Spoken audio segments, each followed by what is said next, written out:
मैया शेरा वाली माँ, जय मैया जोता वाली माँ। जय हो मैया शेरा वाली माँ, जय मैया लाटा वाली माँ।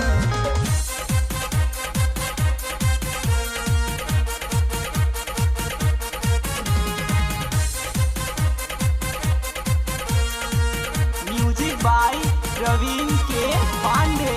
ओढ़ौल के फुलवा मोरी मैया के सिंगार, मालिन करू तैया, मालिन करू तैया। ओढ़ौल के फुलवा मोरी मैया के सिंगार, मालिन करू तैया।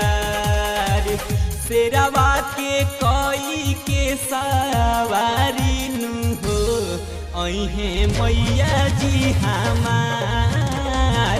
शेरवा के कोई के सवारी नु हो, अहे मैया जी हमार।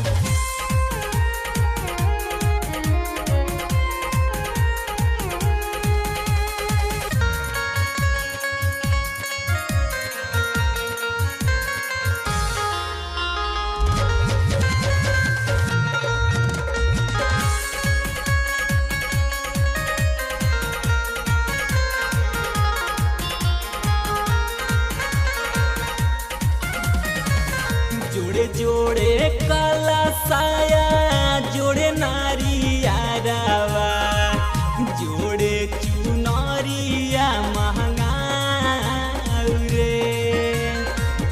देवलोक से अवतारी मैया दुलारी, दुआरा पे चौका पूरा रे। दुआरा पे चौका पूरा रे।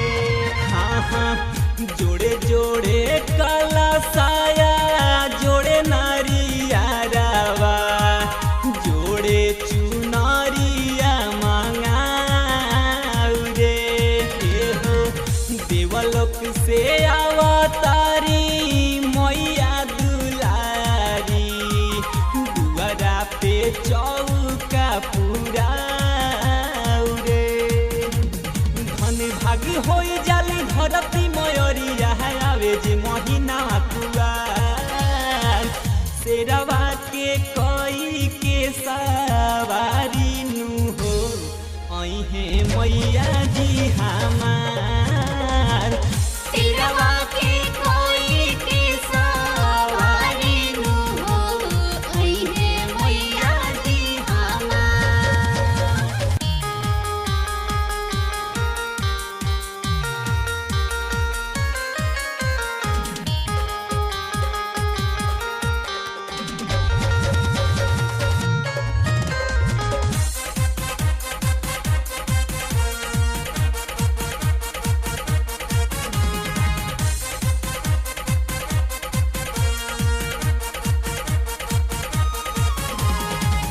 अंबर से देवता लोग भी फूल बरसावे, धरती पह गूंजे जय जयकार हो। चांद सूरज अपन देवे आजोरिया, बाटेली सबके मैया प्यार हो। बाटेली सबके मैया प्यार हो। हाँ, अंबर से देवता लोग भी फूल बरसावे, धरती पह गूंजे जय जयकार हो। चांद सूरज अपन देवे आजोरिया, बाटेली सबके मैया प्यार हो। माई के पचरा सुनावता रे नीरह, झुमता रे प्रवीण विशाल। शेरवा के कोई के सवारी नु हो, अहे मैया जी हमार। शेरवा के कोई के सवारी नु हो, अहे भोजपुरिया रिकॉर्डिंग स्टूडियो, मालहन पार रोड, कुअरपुरा, गोरखपुर।